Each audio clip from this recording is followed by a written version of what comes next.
Jackson. Welcome to the Ruler's World broadcast. Today, we want to look at the global album of God. That means God has an album, and the pictures of you in that album are global statements. In the book of Matthew chapter 5, Jesus is talking and he says, you are the light of the world. That's how God sees you. God sees you as the light, not of your little village, but of the world. What it means is that there is a darkness you have been engineered to light up. And darkness is ignorance. Darkness is anything Satan represents. So, God has put inside you a solution to a certain problem in the earth. God has put inside you an answer for a certain question in the earth. And so in God's album, when he's looking through it, he sees you as the light of the world. Is that how you see yourself? Or you see yourself as an non-entity? You see yourself as somebody who is looking for help? No, you are the light. And the last time I checked, light dominates, light rules, light subdues, light is relevant. So do you see, by your composition, by your constitution, by your engineering, you have been put together by God to be relevant. Because God says you are the light of the world.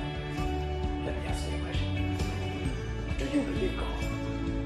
Because the truth is this. If what God says about himself is true, then what God says about you is true. And God says you are the light of the world. Will you believe him and behave like that? Believe that you are the light and begin to behave that you are the light. That's just one picture of you in God's global album. In that same verse of Matthew 5:14, he says you are the salt of the earth.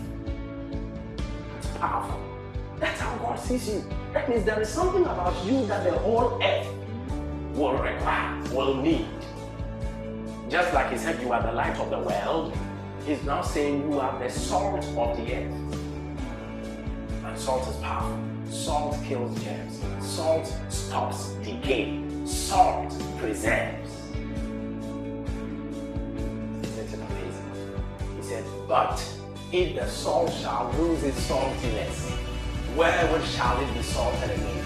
Except it be thrown away, and men will trample under it. That means when you lose your edge, when you lose your relevance, men will walk over you.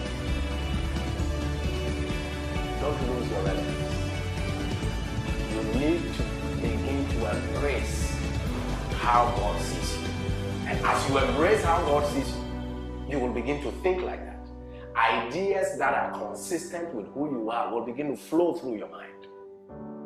You are the light of the world. You are the salt of the earth. Then he said, you are a city set on a hill that cannot be hid. That's powerful. God says you are a city. You probably may be looking at yourself as an individual, but God sees you as a city. Now, these are thoughts that expand your thinking. These are thoughts that expands your intelligence. These are thoughts that gives you a global view. These are things that God says to you that helps you become relevant in the earth. Why is God asking you this? Why is God telling you this? Why is he telling you are the light of the world? Why is he telling you you are the salt of the earth? He wants you to think in a certain way.